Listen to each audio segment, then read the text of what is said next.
Terima kasih. Tuan Dipertua, saya diberi laluan. Ya. Okey, soalan abang kedua, very specific.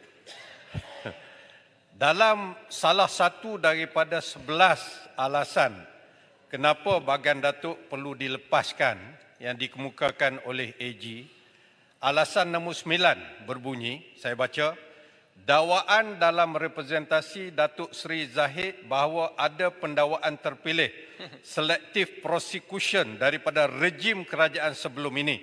Jadi penting untuk pihak pendakwa raya dan SPRM melihat dan turut menyiasat.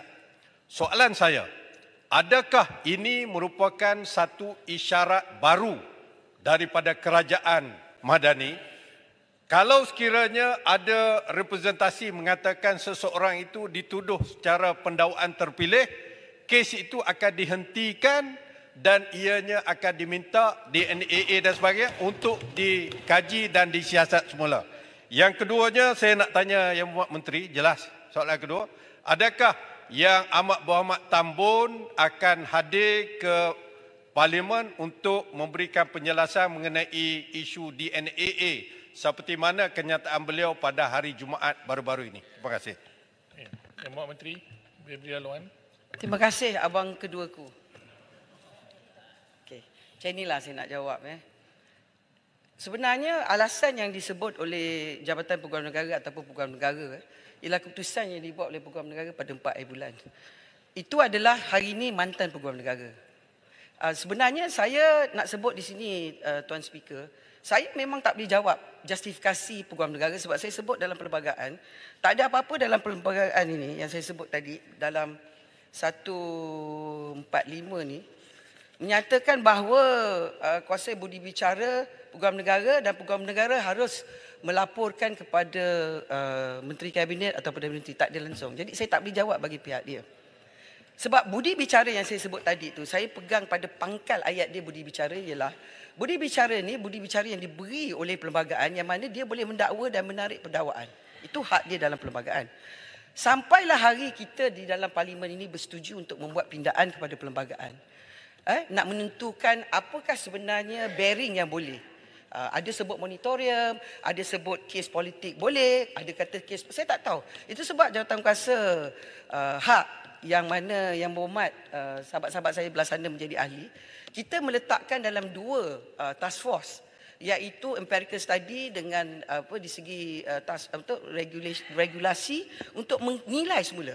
Saya nak tegang sikit sebelum saya jawab soalan abang kedua saya ialah dia pun pernah jadi Menteri Undang-Undang, dia pun tahulah. Dan saya percaya Yang Berhormat Kota Baru lagi pakar daripada saya. Tapi mungkin kerana dia abang, dia lupalah. Ataupun dia buat-buat lupa. Jawab. Tapi tak ada masalah. Saya boleh tegang. Jawab. Dengan izin. Yalah. Kejap tak, belum habis ni. If not, I'll take you out for coffee lah. Sian adik saya je. Jujur dek. Adik menunggu. Macam ni Yang Berhormat. Bila kita nak buat perkara bacaan kepada yang disebut study ni, empirical study ni, saya sebenarnya menyebut 1 tahun tapi Jabatan Peguam Negara beritahu saya dia nak 1+1, 2 tahun. Alasan dia lah macam yang berlaku dalam Parliament Services Act. Pegawai-pegawai parlimen semuanya tak nak open service. Maknanya dia tak nak close service, dia nak open service yang dia boleh pindah pada agensi kerajaan lain. Mereka di belakang saya ni, yang ramai muka garang-garang ni, dia Judicial Legal Service. Dia tak nak hanya menjadi pakar pendakwa. Dia nak ada perasaan dan pengalaman jadi hakim, Sessions Court Judge, Magistrate Judge, dan paling penting menjadi penasihat kepada kerajaan negeri.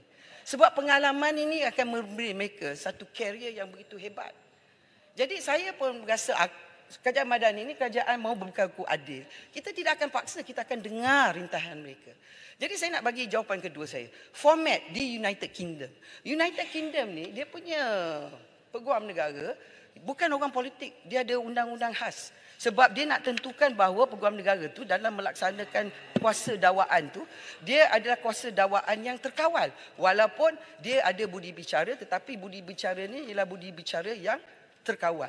Kemudian kita ada pula sistem yang disebutkan yang berlaku di Australia.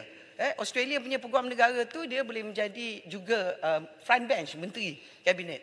Dan ini sebenarnya berlaku masa, kalau kita ingat, saya dah sebut banyak kali.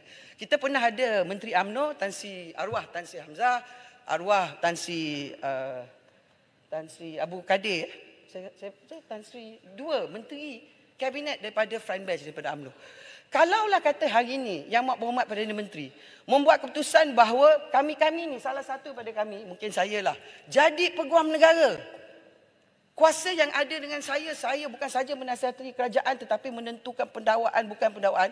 Jadi bila Yang Berhormat belah sana kata ini adalah niat selective prosecution, berkemungkinan ada sebab orang politik kemungkinan. Tetapi kerana hari ini apa yang ditakbirkan pada dalam kerajaan kita pada hari ini, kita ni yang pegang jawatan front bench kerajaan ataupun ahli-ahli parlimen belah sana tidak menjadi peguam negara kerana kuasa yang ada tu begitu besar. Itu sebabnya daripada dulu yang saya bercakap, pemisahan tu wajib dan wajar. Tetapi pada hari ini, Kerajaan Madani bercakap tentang pemisahan kuasa tu wajar, tetapi perlu diadakan satu kajian.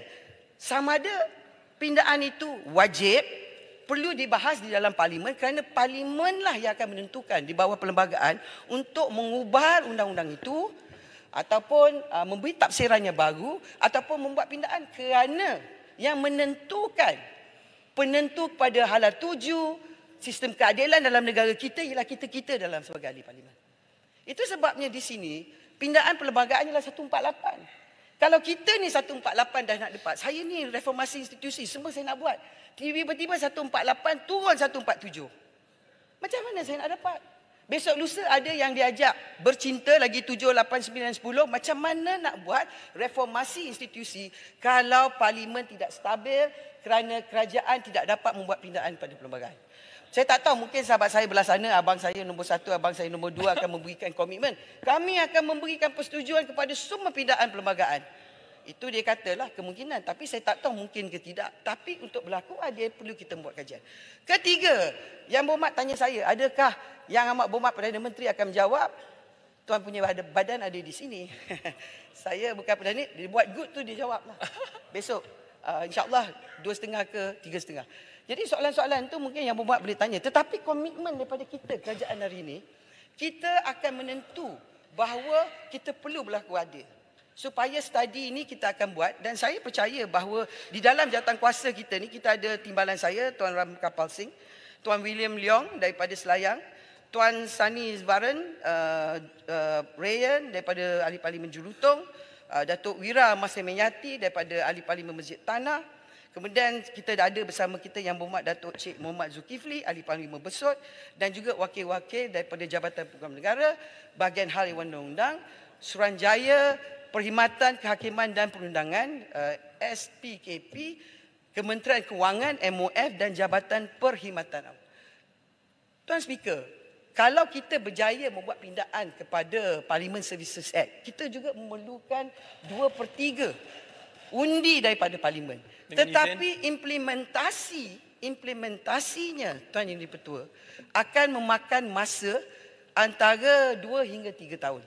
Bererti semua undang-undang pindaan kepada institusi kerajaan pada tahap yang tinggi ni Yang Berhormat sila gulung. Jadi, kejap saya akan cuba sedaya baik memberi jawapan secara bertulis Tetapi saya nak terang di sini, seperti yang saya kata, kami ini kerajaan hashtag kami, we walk the talk. Kita bukan hashtag we don't talk and we don't walk. Dengan itu saya mengucapkan terima kasih pada Tuan Dengan izin ada seminit lagi.